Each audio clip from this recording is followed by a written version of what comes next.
ഏലിയാവിനെ ചുഴലിക്കാറ്റിൽ എടുക്കപ്പെടാൻ സമയമായപ്പോൾ ഏലീശ ഏലിയാവിനെ അനുഗമിച്ച ചരിത്രം 2 രാജാക്കന്മാർ 2-ാം അധ്യായത്തിലുണ്ട്. ഏലീശ പറയുന്നുണ്ട്, ഞാൻ നിന്നെ വിടില്ല, നിന്റെ ജീവനാണ്, ദൈവത്താണ്, ഞാൻ നിന്നെ വിടില്ല. ഏലിയാവിന് ഒത്തിരി ശിഷ്യന്മാരുണ്ട്. എന്നാൽ ഏലീശ മാത്രമേ അങ്ങനെ അത് പറഞ്ഞുള്ളൂ. ഏലീശ ഇരട്ടി അഭിഷേകം പ്രാപിക്കും വരെ ഏലിയാവിൻ്റെ പുറകെ കൂടി.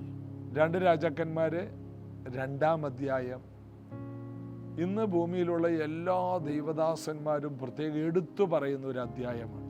അതിൻ്റെ കാരണം, വലിയ ആർത്തിയോടെ, വലിയ ദാഹത്തോടെ ഒരുവൻ പരിശുദ്ധാത്മാവിന് വേണ്ടി ആഗ്രഹിച്ചു എന്നുള്ളതാണ് അതിൻ്റെ കാരണം.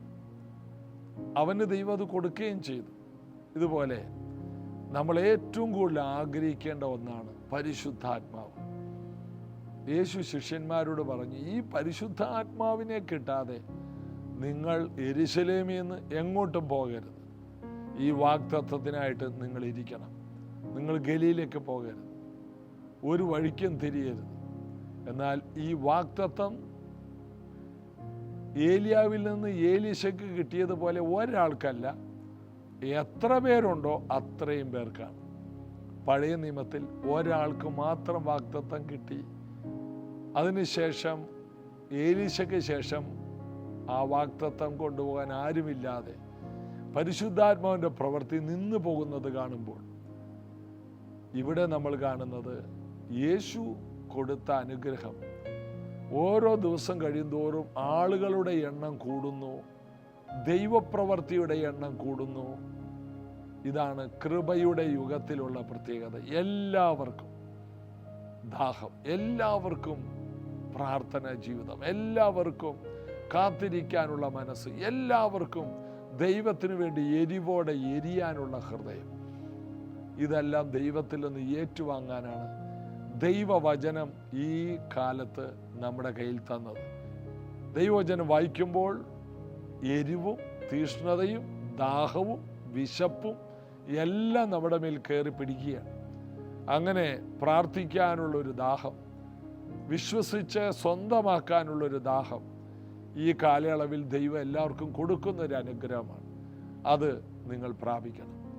ദൈവസന്നിധിയിൽ ഇരുന്ന് അഭിഷേകം പ്രാപിക്കാൻ, കൃപാവരങ്ങൾ പ്രാപിക്കാൻ, ദൈവശക്തി പ്രാപിപ്പാൻ എല്ലാവർക്കും വിശപ്പും ദാഹവും ഇന്ന് മുതൽ ഉണ്ടാകട്ടെ എന്ന് ഞാൻ ആഗ്രഹിക്കുന്നു, പ്രാർത്ഥിക്കുന്നു. നമുക്ക് സകല ഉറവിടങ്ങളുടെയും ദാതാവായ യേശു കർത്താവിനെ ചേർന്ന് പാടി ആരാധിക്കാം. വാഗ്ദത്തത്തിൻ സമയമാണിത്, മഹത്വത്തിന്റെ ദിനങ്ങളാണിത്. വാഗ്ദത്തത്തിൻ സമയമാണിത്, മഹത്വത്തിന്റെ ദിനങ്ങളാണിത്. യാക്കോബ് ഇസ്രായേലായി മാറും ഇടയൻ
അസ്ഥി സൈന്യമായി നിവർന്നിടും മഹത്വം ദേശത്തിൽ വിളങ്ങിടും പരിശുദ്ധ റൂഹ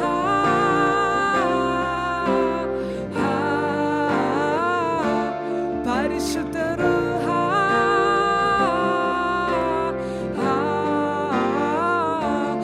അസ്ഥി സൈന്യമായി നിവർന്നിടും മഹത്വം ദേശത്തിൽ വിളങ്ങിടും അസ്ഥി സൈന്യമായി നിവർന്നിടും മഹത്വം ദേശത്തിൽ വിളങ്ങിടും പരിശുദ്ധ റൂഹ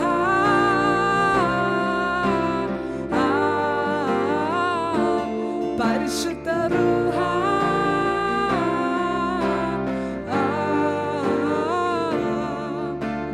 പോയ ദിനങ്ങൾ കണ്ണുനീർ വഴികൾ പാപനുകത്തിൻ തോൽവിയേറ്റ നാൾ. പോയ ദിനങ്ങൾ കണ്ണുനീർ വഴികൾ പാപനുകത്തിൻ തോൽവിയേറ്റ നാൾ. നീക്കി അടിമയെന്ന നാമം നൽകി പുത്രത്വത്തിന് അവകാശം. നീക്കി അടിമയെന്ന നാമം നൽകി പുത്രത്വത്തിന് അവകാശം. നീക്കി അടിമയെന്ന നാമം നൽകി പുത്രത്വത്തിന് അവകാശം. നീക്കി അടിമയെന്ന നാമം നൽകി പുത്രത്വത്തിന് അവകാശം. അപ്പാ പിതാവേ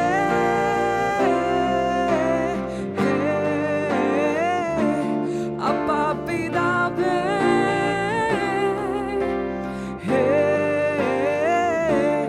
അപ്പാ പിതാവേ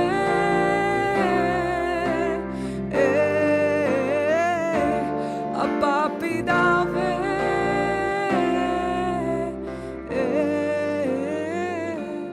യാക്കോബ് ഇസ്രായേലായി മാറും ഇടയൻ രാജാവായി എഴുന്നേൽക്കും.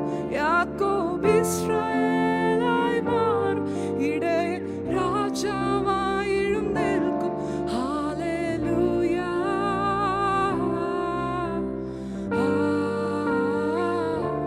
ഹല്ലേലൂയ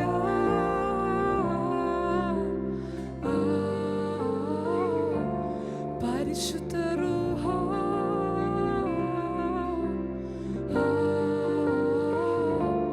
പരിശുദ്ധ റൂഹ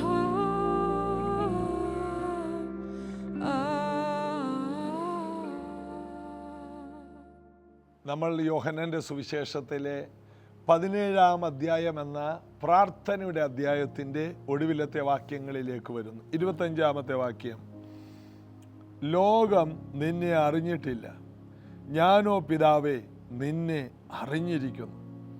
നീ എന്നെ അയച്ചിരിക്കുന്നു എന്ന് ഇവരും അറിഞ്ഞിരിക്കുന്നു. ലോകം ദൈവത്തെ അറിയുന്നില്ല. എന്നാൽ യേശു പറയുന്നു, ഞാൻ നിന്നെ അറിഞ്ഞിരിക്കുന്നു. ഈ ഭൂമിയിൽ വെച്ച് നമുക്കുണ്ടാകുന്ന ഏറ്റവും വലിയൊരു അനുഗ്രഹമാണ് ദൈവത്തെ അറിയുക.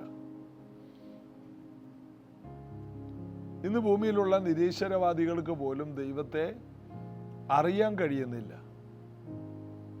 അതായത് ആദ്യമായിട്ട് സ്പേസിലേക്ക് യാത്ര ചെയ്ത റഷ്യയിലെ ശാസ്ത്രജ്ഞന്മാർ അവര് ശൂന്യാകാശത്തിൽ ചെന്ന് ഭൂമിയിലേക്ക് നോക്കി, മനോഹരമായിരിക്കുന്നു. ചന്ദ്രനെയും സൂര്യനെയും എല്ലാം കാണാൻ വളരെ മനോഹരമായിരിക്കും. അവർ നക്ഷത്രങ്ങളെ കണ്ടു, അതിമനോഹരമായിരിക്കുന്നു. എന്നിട്ട് അവിടെ നിന്നുകൊണ്ട് അവർ ദൈവത്തെ സ്തുതിക്കുകയല്ല ചെയ്തത്, പകരം പറഞ്ഞു, ഞങ്ങളിവിടെയെല്ലാം ദൈവത്തെ അന്വേഷിച്ചു, കണ്ടെത്തിയില്ലെന്ന്. സൗരയുധത്തിൻ്റെ ഒരു തുടക്ക ഭാഗത്ത് കടന്ന് കറങ്ങിയിട്ട് പറയുകയാണ്, ഞങ്ങൾ ദൈവത്തെ കണ്ടില്ലെന്ന്. സൗരയുധം എന്ന സൂര്യന് ചുറ്റും കറങ്ങുന്ന ഈ ഗാലക്സിയുടെ ഉള്ളിൽ കടന്നുകൊണ്ട് ദൈവത്തെ അന്വേഷിച്ചിട്ട് കണ്ടെത്തിയില്ലെന്ന് പറയുന്ന ശാസ്ത്രജ്ഞന്മാർ, അവർക്ക് തന്നെ അറിയാം സൗരയുധം എന്ന ഈ നക്ഷത്ര സമൂഹത്തേക്കാൾ അനേക മടങ്ങ് വലിപ്പമുള്ള അനേക സൗരയുധങ്ങൾ ഈ ഭൂമിയിലുണ്ട്. അനേക സൗരയൂഥങ്ങൾ, 10,000 നക്ഷത്രങ്ങൾ, 20,000 നക്ഷത്രങ്ങൾ, 30,000 നക്ഷത്രങ്ങളൊക്കെയുള്ള ഗാലക്സികൾ കൊണ്ട് നിറഞ്ഞ ഈ പ്രപഞ്ചത്തെ, ആ പ്രപഞ്ചത്തിലെ ആദ്യത്തെ നമ്മൾ പാർക്കുന്ന ഈ സൗരയൂഥത്തിൻ്റെ ഒരു മൂലയിൽ 2 നക്ഷത്രങ്ങളുടെ അല്ലെങ്കിൽ ഭൂമിയുടെയും ചന്ദ്രൻ്റെ ഇടയിൽ കിടന്ന് കറങ്ങിയിട്ടാണ് ദൈവത്തെ കണ്ടില്ലെന്ന് പറയുന്നത്. എന്നാൽ ആകാശത്തിലെ നക്ഷത്രങ്ങളെ നോക്കുമ്പോൾ നമുക്കറിയാം, ആകാശം ദൈവത്തിൻ്റെ കൈവേലയെ പ്രസിദ്ധമാക്കുന്നു. അപ്പോൾ ദൈവത്തെ പ്രസിദ്ധമാക്കുന്നത് ഈ ആകാശമാണ്. ഈ ആകാശത്തിലേക്ക് കയറിയ ഈ ശാസ്ത്രജ്ഞന്മാർക്ക് ദൈവത്തിൻ്റെ കൈവേലയെ കാണാൻ കഴിഞ്ഞില്ല. കാരണം യേശു കർത്താവ് തന്നെ പറയുന്നുണ്ട്, ജ്ഞാനികൾക്കും വിവേകികൾക്കും മറച്ച് പിതാവേ നീ ശിശുക്കൾക്ക് ഇത് വെളിപ്പെടുത്തിയത് കൊണ്ട് ഞാൻ നിന്നെ വാഴ്ത്തുന്നു. ദൈവം വെളിപ്പെടുത്തി കൊടുക്കാതെ നമുക്കൊന്നും വെളിപ്പെട്ട് കിട്ടില്ല. ഇവിടെ നമ്മൾ വായിച്ചത് യേശു കർത്താവ് പറയുകയാണ്, നീതിയുള്ള പിതാവേ ലോകം നിന്നെ അറിഞ്ഞിട്ടില്ല, ഞാനോ നിന്നെ അറിഞ്ഞിരിക്കുന്നു. ഈ ലോകത്തിൻ്റെ പ്രശ്നം ദൈവത്തെ, നീതിയുള്ള പിതാവിനെ, കരുണയുള്ള പിതാവിനെ, മനസ്സലിവുള്ള പിതാവിനെ ലോകം അറിഞ്ഞിട്ടില്ല. ഇനി ന്യായപ്രമാണ പുസ്തകം വായിച്ച യഹൂദന്മാർ അബ്രഹാമിൻ്റെ മക്കളെ അറിഞ്ഞതും ദൈവം ദഹിപ്പിക്കുന്ന അഗ്നിയാണ്, ശിക്ഷിക്കുന്നവനാണ്, ശാഠ്യക്കാരനാണ്, കർശനക്കാരനാണ്. ഇതൊക്കെയാണ് ദൈവത്തെക്കുറിച്ച് അവർക്കുള്ള ചിത്രം. എന്നാൽ യേശു കർത്താവ് പറയാണ്, നീതിയുള്ള പിതാവേ ലോകം നിന്നെ അറിഞ്ഞിട്ടില്ല. ദൈവത്തെ ഒരു പിതാവായി പലരും അറിഞ്ഞിട്ടില്ല. ദൈവത്തെ എല്ലാവർക്കും അറിയാം, ഒരുമാരപ്പെട്ടവർക്കൊക്കെ ദൈവം നല്ലവനാണ്, വലിയവനാണ്, ശക്തനാണ്, ഇതൊക്കെ അറിയാമെങ്കിലും ഒരു നീതിയുള്ള പിതാവ്, ദുഷ്ടന്മാർക്കും നീതിമാന്മാർക്കും വെയിലും മഴയും കൊടുക്കുന്ന, മുഖപക്ഷമില്ലാത്ത, പ്രാർത്ഥനയ്ക്ക് ഉത്തരം നൽകുന്ന ശക്തനായ ഒരു സ്വർഗസ്ഥനായ പിതാവ്. ആദാം പാപം ചെയ്ത അന്നു മുതൽ വേദനയോടെ ആദാമിൻ്റെ അടുത്ത തലമുറയെ വിടുവിക്കാൻ ഹൃദയത്തിൽ വളരെ ഭാരത്തോടെ കാത്തിരുന്ന സമയമായപ്പോൾ പുത്രനെ അയച്ച് മാനവജാതിയെ വീണ്ടെടുക്കാൻ സ്വന്തം പുത്രനെ ആദരിക്കാതെ നമുക്ക് വേണ്ടി ഏൽപ്പിച്ചു തന്ന പിതാവിനെ യേശു വിളിച്ച പേരാണ് നീതിയുള്ള പിതാവ്. നീതിയുള്ള പിതാവെ ലോകം നിന്നെ അറിഞ്ഞിട്ടില്ല, ഞാനോ നിന്നെ അറിഞ്ഞിരിക്കുന്നു. യേശു കർത്താവിന് പറയാനുള്ള ഒരൊറ്റ കാര്യം, ഏറ്റവും വലിയ കാര്യം ദൈവത്തെ അറിയുന്നതാണ്. ദൈവത്തെ ദൈവമായിരിക്കുന്നത് പോലെ അറിയണം, നല്ലവനായി അറിയണം, കരുണയുള്ളവനായി അറിയണം, പ്രാർത്ഥനകൾക്ക് മറുപടി തരുന്നവനായി അറിയണം, സ്നേഹവാനായി അറിയണം. യേശു അറിഞ്ഞതുപോലെ യേശു നമുക്കത് വെളിപ്പെടുത്തി. ഒരപ്പന് 2 മക്കളുള്ള കഥ യേശു പറഞ്ഞു. ഇളയവൻ സ്വത്ത് ചോദിച്ചു അപ്പനോട്. അപ്പൻ 2 പേർക്ക് സ്വത്ത് വീതം വെച്ചു കൊടുത്തു. ലൂക്കോസ് 15 നമുക്കത് കാണാം. ഇളയവൻ സ്വത്ത് മുഴുവനും, ആ ലാൻഡ് മുഴുവനും അവൻ എന്ത് ചെയ്തു? അവൻ പണമാക്കി. എന്നിട്ട് അവൻ അതുമായി ഒരു യാത്ര നടത്തി. നിറയെ കൂട്ടുകാർ, നിറയെ ബന്ധങ്ങൾ, അവൻ്റെ കൂടെ കൂടാനായിട്ട് ഒത്തിരി പേരുണ്ട്, ഒത്തിരി പേര്. എന്നാൽ ഓരോ ദിവസം കഴിയും തോറും അവൻ്റെ പേഴ്സൊട്ടി, വയറൊട്ടി, കണ്ണൊട്ടി, കവളൊട്ടി, ഒടുവിൽ ഒട്ടി നിന്നവരും വിട്ടുപോയി. അങ്ങനെ വന്നപ്പോൾ അവൻ ഏകനായി. അവൻ പാർത്ത ദേശത്ത് ഒരു പന്നിയുടെ ഉടമസ്ഥൻ്റെ പന്നി മേയ്ക്കൽ എന്നൊരു ജോലിയിലേക്ക്, അപ്പൻ്റെ വീട്ടിൽ പന്നി പോലുമില്ല, അവിടെ ആട്ടിൻകൂട്ടമുണ്ട്, മാട്ടിൻകൂട്ടമുണ്ട്, എന്നാൽ ഏറ്റവും വൃത്തികെട്ട ഒരു ജീവിതശൈലിയുള്ള ഒരു ജീവിയാണ് പന്നി. പന്നിയുടെ തൊഴുത്തിൽ പന്നിക്ക് കൊടുക്കുന്ന തീറ്റ എങ്കിലും കിട്ടുമെന്ന് വിചാരിച്ച് അവൻ കൊതിച്ചു. അവൻ്റെ ദാഹം, അവൻ്റെ ആഗ്രഹം ഇപ്പോൾ പന്നി തിന്നുന്നതെങ്കിലും കിട്ടിയാൽ മതി. ആരും അവന് കൊടുത്തില്ല. അതിൻ്റെ അർത്ഥം ഒരു മനുഷ്യനെന്ന നിലയിൽ അവന് കിട്ടേണ്ടത് കിട്ടിയില്ല. ഒരു മൃഗത്തിന് കിട്ടുന്നതെങ്കിലും അവന് കിട്ടാൻ അവൻ കൊതിച്ചു. ആരും അവന് കൊടുത്തില്ല. ഏറ്റവും കഠിനമായ ജീവിതം, ഏറ്റവും വേദനയുള്ള ജീവിതം. അവൻ വിശപ്പിൽ നശിച്ചുകൊണ്ടിരിക്കുമ്പോൾ അവന് സുബോധം വന്നു, അല്ലെങ്കിൽ അവനൊരു അറിവ്, അവൻ ഉണ്ടായിരുന്ന അറിവിനെ അവൻ ഒന്നുകൂടി തിരിച്ചറിഞ്ഞു. എന്താണ്? അപ്പോൾ അവന് സുബോധം വന്നു എന്ന് അവിടെ എഴുതിയിരിക്കുന്നത്. എൻ്റെ അപ്പൻ്റെ വീട്ടിൽ എത്രയോ കൂലിക്കാർ ഭക്ഷണം കഴിച്ച് ശേഷിപ്പിക്കുന്നു, ഞാനോ വിശപ്പ് കൊണ്ട് മരിക്കുന്നു. ഞാൻ എഴുന്നേൽക്കും, ഞാൻ എൻ്റെ അപ്പൻ്റെ വീട്ടിൽ ചെല്ലും. എന്താണ് ഇങ്ങനെ അവൻ പറയാൻ കാരണം? എൻ്റെ അപ്പൻ നീതിയുള്ള പിതാവാണ്, കരുണയുള്ള പിതാവാണ്, നല്ല പിതാവാണ്, മനസ്സലിവുള്ള പിതാവാണ്. ഇത്രയും കാലം ഞാൻ പിതാവിൻ്റെ അരികിലേക്ക് പോയില്ല. എനിക്കുള്ളതെല്ലാം എൻ്റെ പിതാവിൻ്റേതായിരുന്നു. അത് മുഴുവൻ ഞാൻ നശിപ്പിച്ച് കളഞ്ഞു. പിതാവിനെ ഫേസ് ചെയ്യാൻ എനിക്ക് ബുദ്ധിമുട്ടായി. എന്നാൽ അവന് ബോധം വന്നു എന്നവിടെ എഴുതിയിരിക്കുന്നു. എന്താ? എൻ്റെ പിതാവ് നല്ല പിതാവാണ്, കരുണയുള്ളവനാണ്, മനസ്സലിവുള്ളവനാണ്. അവൻ്റെ അടുക്കൽ ചെന്നാൽ അവൻ തള്ളിക്കളയില്ല.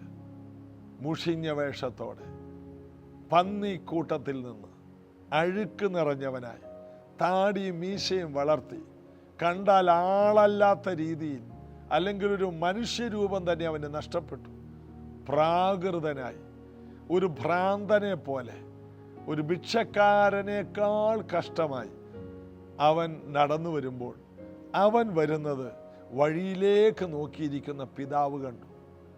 ഇവൻ പിതാവിനെ കണ്ടെന്നല്ല പറയുന്നത്, പിതാവ് അവനെ കണ്ടു. ഇവൻ ഓടിച്ചെന്ന് പിതാവിനെ കെട്ടിപ്പിടിച്ചു, അല്ലെങ്കിൽ കാൽക്കൽ വീണു എന്നല്ല. അവൻ്റെ ഉള്ളിൽ തീരുമാനമുണ്ട്, അപ്പനോട് ഞാൻ കുറ്റമേറ്റു പറയും, നിന്റെ മകനെന്ന് വിളിക്കാൻ ഞാൻ യോഗ്യനല്ല. അതിൻ്റെ അർത്ഥം ആ കാൽക്കലേക്ക് വീഴും. എന്നെ ഒരു വേലക്കാരനാക്കിയാൽ മതി, എനിക്ക് കഴിക്കാൻ കിട്ടും. മകൻ എന്ന പദവി വേണ്ട, എന്നാൽ നിന്റെ വേലക്കാരൻ എന്ന പദവി കിട്ടിയാലും ഞാൻ അനുഗ്രഹിക്കപ്പെടും. കാരണം നീ നല്ല ഒരു പിതാവാണ്, നീ നല്ല മനുഷ്യനാണ്, നീ നീതിയുള്ളവനാണ്, കരുണയുള്ളവനാണ്. എനിക്ക് നിന്റെ വേലക്കാരനായിരിക്കാൻ കൊതിയുണ്ട്. മകനാകാൻ ഇനി എനിക്ക് കഴിയുമോ എന്ന് എനിക്കുറപ്പില്ല. ഈ ഒരു ചിന്തയിൽ, ഈ ഒരു തീരുമാനത്തിൽ വരുന്ന ഇവനെ ദൂരത്ത് നിന്ന് അപ്പൻ കണ്ടിട്ട് അപ്പനോടി വന്നവനെ കഴുത്തിൽ കെട്ടിപ്പിടിച്ചു എന്നാണ്. കഴുത്തിൽ കെട്ടിപ്പിടിക്കുക എന്ന് പറയുന്നത് അതൊരു ആത്മാർത്ഥതയുടെ കെട്ടിപ്പിടുത്തം. കഴുത്തിൽ കെട്ടിപ്പിടിച്ചു ചുംബിച്ചു. അപ്പൻ പൊട്ടിക്കരഞ്ഞു, അവനെ ചേർത്ത് പിടിച്ചു. അതായത് ഈ സമ്പന്നനായ ഒരു പിതാവ്, ആ കാലത്ത് ഓടുന്നത് അടിമകളാണ്, യജമാനന്മാർ ഓടാറില്ല. അടിമകളോട് ഒരു കാര്യം പറഞ്ഞില്ല, അടിമകൾ നടന്നു പോകാൻ പാടില്ല, അടിമകൾ ഓടിച്ചെന്ന് ആ കാര്യം ചെയ്യണം.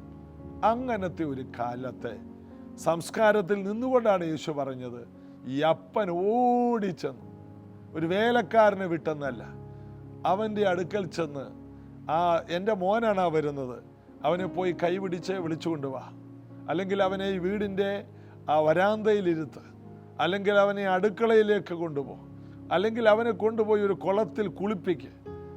ഇതൊന്നും പറഞ്ഞില്ല. അവൻ്റെ അതേ പ്രകൃതത്തോടെ, അവൻ്റെ അഴുക്കോടുകൂടി, അവൻ്റെ ആ മുഷിഞ്ഞ അവസ്ഥയിൽ, അവൻ്റെ ആ തകർന്ന അവസ്ഥയിൽ ഈ അപ്പൻ ഓടിച്ചെന്ന്, അവൻ്റെ പദവി നോക്കിയില്ല, ഓടിയാൽ കുറവ് വരുമോ എന്ന് ചിന്തിച്ചില്ല. ഈ പിതാവിൻ്റെ സമനില പോലും വിട്ടുപോയി മോനെ കണ്ടപ്പോൾ. ഇതാണ് ആദാമ്യ വർഗത്തെ നോക്കുമ്പോൾ നീതിയുള്ള പിതാവിൻ്റെ ഹൃദയം. ഓടി വന്ന് നമ്മെ കെട്ടിപ്പിടിക്കുവാൻ, മടങ്ങി വരുന്ന, മാനസാന്തരപ്പെടുന്ന, ജീവിതത്തിൽ തീരുമാനമെടുക്കുന്ന ഓരോ വ്യക്തിയുടെ അടുക്കലേക്ക് ഓടി വന്ന് ആശ്ലേഷിക്കുന്ന ഒരു പിതാവിൻ്റെ ഹൃദയമാണ് യേശു നമ്മെ പരിചയപ്പെടുത്തിയത്. നീതിയുള്ള പിതാവേ, എനിക്ക് നിന്നെ അറിയാം, നീ കരുണയുള്ളവനാണ്, നീ നല്ല പിതാവാണ്, നീ മനസ്സലിവുള്ളവനാണ്. നിന്റെ മകനെന്ന് എനിക്ക് പറയാൻ അഭിമാനമാണ്. അതാണ് യേശു പറയുന്നത്. എന്നാൽ ഇവന് പറയാനുള്ളത്, നിന്റെ മകനെന്ന് വിളിക്കാൻ ഞാൻ യോഗ്യനല്ല. എന്നിട്ടും പിതാവ് അവനെ കയറി പിടിച്ചു, പുതിയ വസ്ത്രം ധരിപ്പിച്ചു, പുതിയ ചെരുപ്പ് കൊടുത്തു, പുതിയ മോതിരം, അധികാരങ്ങൾ തിരിച്ചു കൊടുത്തു. ആമേ, തടിപ്പിച്ച കാളക്കുട്ടിയെ, നേരത്തെ തടിപ്പിച്ച കാളക്കുട്ടിയെ ഒരുക്കിക്കൊണ്ടിരിക്കുകയാണ്. പെട്ടെന്ന് ഒരു തടിപ്പിച്ച കാളക്കുട്ടി ഉണ്ടാകില്ല. ഈ കാളക്കുട്ടി നാളുകളായി, ഈ ഒരു കാളക്കുട്ടി ജനിച്ച അന്ന് മുതൽ അതിനെ കശുവണ്ടി, ബദാം, ആപ്പിൾ, ഓറഞ്ച്, മനുഷ്യർ കഴിക്കുന്ന ഏറ്റവും പ്രധാനപ്പെട്ട ഭക്ഷണം കൊടുത്ത് വളർത്തുന്ന ഒരു കാളക്കുട്ടി. അതിനെയാണ് തടിപ്പിച്ച കാളക്കുട്ടി എന്ന് പറയുന്നത്. വലിയ വലിയ അറബിയൻ രാജ്യങ്ങളിലെ സുൽത്താൻമാരുടെ ഒക്കെ വലിയ ഫംഗ്ഷനുകളിൽ, രാജാക്കന്മാരുടെ ഫംഗ്ഷനുകളിൽ ഇപ്പോഴും തടിപ്പിച്ച കാളക്കുട്ടി ഉണ്ടെന്നാണ് പറയുന്നത്. അങ്ങനെ ഈ മകനെ പിതാവ് തടിപ്പിച്ച കാളക്കുട്ടിയുടെ ഭക്ഷണവുമായി, ആഘോഷവുമായി ആ വീട്ടിലെ ആനന്ദത്തിലേക്ക് വിളിച്ചുകൊണ്ടുപോയി. ഈ എൻ്റെ മകൻ മരിച്ചവനായിരുന്നു, വീണ്ടും ജീവിച്ചു, കാണാതെ പോയിരുന്നു, കണ്ടുകിട്ടിയിരിക്കുന്നു.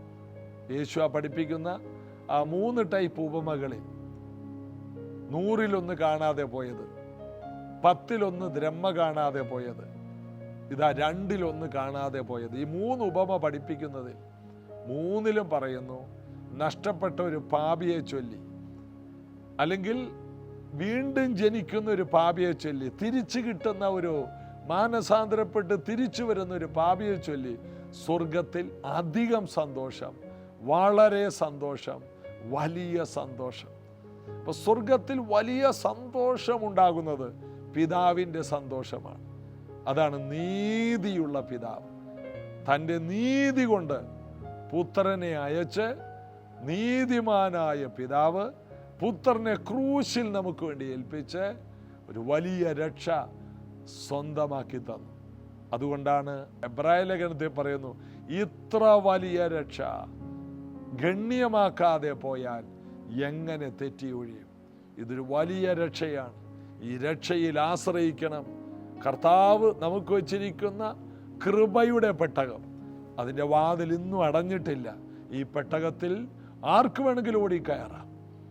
നീതിയുള്ള പിതാവ് നമ്മുടെ തെറ്റുകൾ ഓർക്കാതെ വീണ്ടും നമുക്ക് വേണ്ടി തുറന്നു വെച്ചിരിക്കുന്ന ഈ അനുഗ്രഹം, ജീവിതത്തിൽ വന്ന തെറ്റുകളെല്ലാം ഓർക്കാതെ വീണ്ടും കരുണ കാണിക്കാൻ, ഏത് പാപവും ക്ഷമിക്കാൻ മതിയായ ഒരു പിതാവ് നമുക്ക് വേണ്ടി നഷ്ടപ്പെട്ടതെല്ലാം തിരിച്ചു തരുന്നു.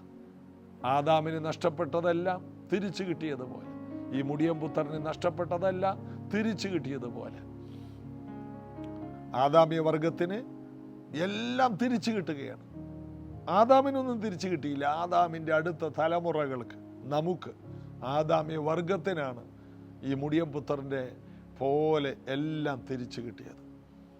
അപ്പം ഈ ഭാഗ്യം നീതിയുള്ള കർത്താവിനെ അറിയുന്നവർക്ക് ഈ ഒരു പ്രത്യാശയ്ക്ക് വകയുണ്ട്, ധൈര്യത്തിന് വകയുണ്ട്. നിങ്ങൾ എത്ര തകർന്നു പോയാലും കർത്താവിൽ മുറുകെ പിടിച്ചോ.